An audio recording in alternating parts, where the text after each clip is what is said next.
All right, welcome back, guys. This is part 2. And in part 2, we will be solving this pair of linear equations using the substitution method. Again, we have equation 1, which is 3x plus 2y equals to 9. And in equation 2, we have 2x plus y equals to 5. Now, when we are substituting, the first thing we need to do is to choose a particular equation and let x or y become the subject. Now I'm going to use equation 2. So using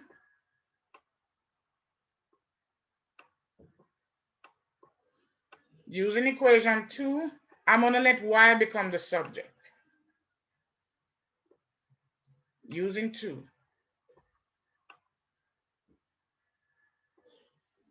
So y will now become the subject of this equation. I'm transposing. So I'm on what's happening to 2? 2x is being added to y. So therefore, I'm going to remove 2x and do the opposite operation. So I'm going to subtract. So y then is equal to 5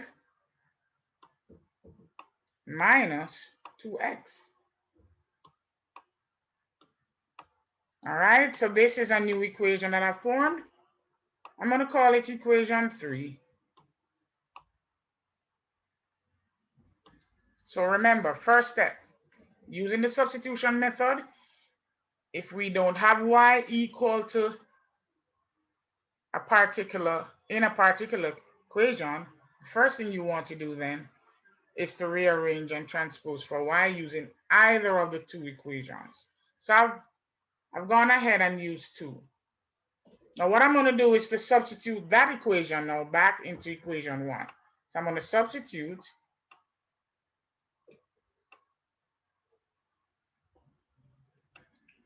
y equals to 5 minus 2x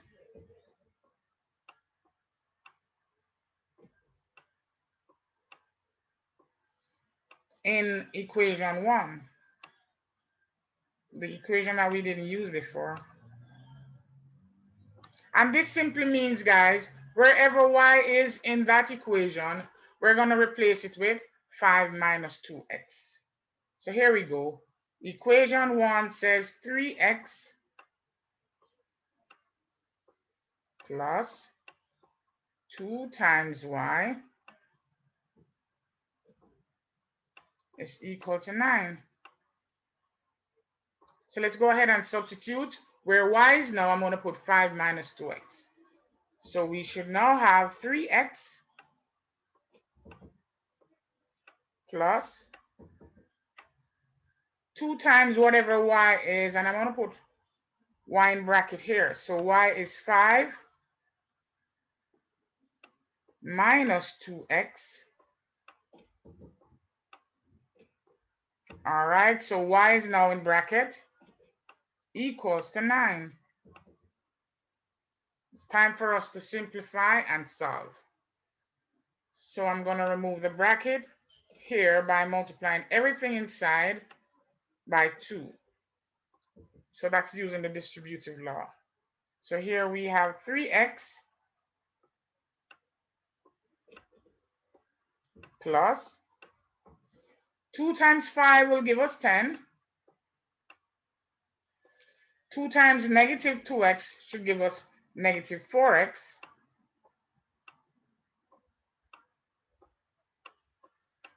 Which is still equal to 9. We're on our way.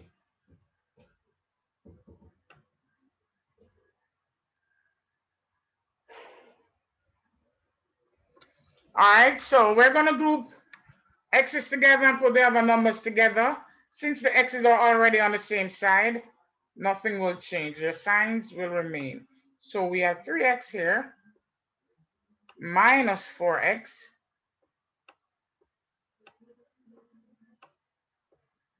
is equal to 9 is already there, but I'm going to remove that positive 10. To the right-hand side, it will become a negative, or it will be subtracted. Here we go. So 3x minus 4x will leave us with minus 1x. Or you could just write minus x. And 9 minus 10 is also a minus 1.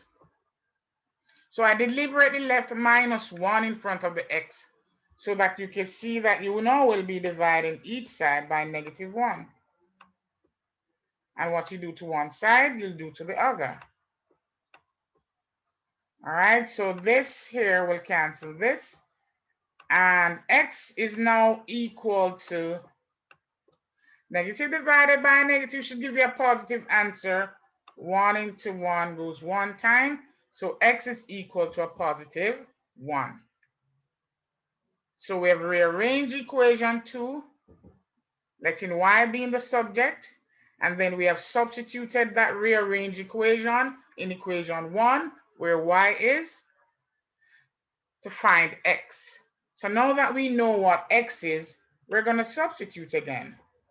So yes, you do substitution twice using the substitution method. So now you're going to substitute x equals to 1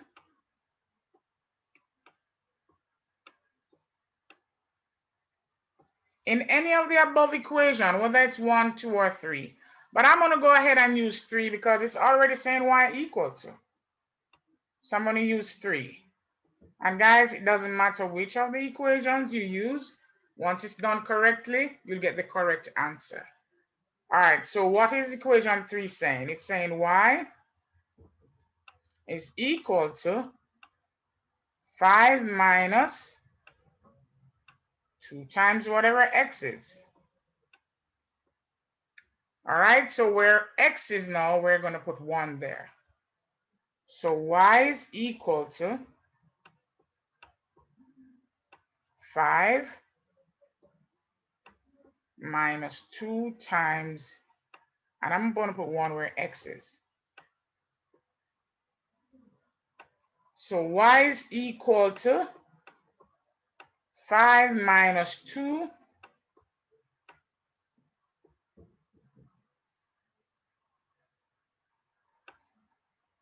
y is equal to 3. Therefore, we have a solution. X is equal to 1. Y is equal to 3.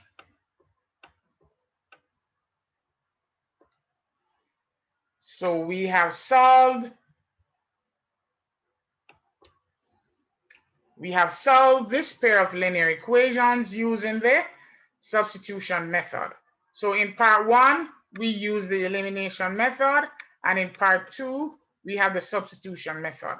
So go ahead, go through, review, and you select which one you prefer and work with it. All right? So we're wrapping up another review video.